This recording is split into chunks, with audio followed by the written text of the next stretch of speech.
Voici Dragon River, un jeu de logique et de stratégie où l'on doit bloquer son adversaire et construire un pont pour arriver chez lui.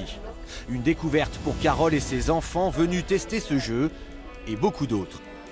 Nous, on n'est pas très fan effectivement des jeux qu'on trouve habituellement, on va dire, dans le commerce, parce qu'ils sont assez basiques et on est vite lassé. Alors que là, en fait, il y a des stratégies un petit peu différentes et même les plus petits, en fait, peuvent faire des jeux un petit peu plus complexes avec une réflexion qui va être différente à chaque jeu en plus. Ici, pas de Monopoly ou de Trivial Poursuite. Place aux jeux de société modernes.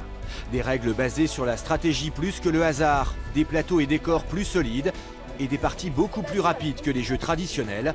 Sur ce salon, 500 références sont à découvrir gratuitement, le tout encadré par des animateurs.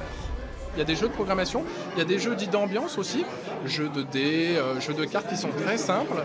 Et nous, c'est en gros de montrer qu'il y a une autre possibilité dans l'univers du jeu de société. À l'heure où les jeux vidéo sont omniprésents, ces jeux de société font mieux que résister. En famille ou entre amis, le phénomène attire de plus en plus d'adeptes. C'est un marché qui grossit énormément.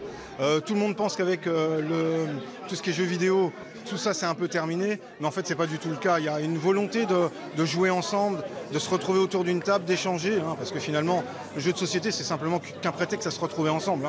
Et donc, à partir de là, oui, il y a vraiment une réelle demande maintenant. Les Jeux de Stan, deuxième édition, se déroulent jusqu'à demain soir au stade Marcel Picot. Un terrain de jeu idéal pour ce salon.